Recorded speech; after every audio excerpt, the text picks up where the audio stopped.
Hello everyone. Let's see how to bar and unbar the lock in Third Eye Locks application.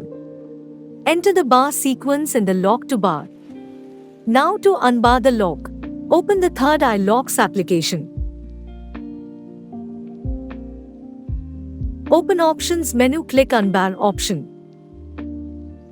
Now click to get the code.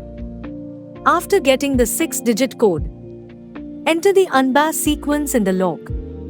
When the lock displays, put code option. Enter that 6-digit code in the lock.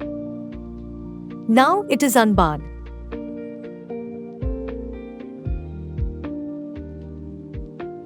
Now open Options menu. Click Unlock option. Click Slide to get the code. Now enter that unlock code in lock. Then it is unlocked. Click Confirm code use after unlocking.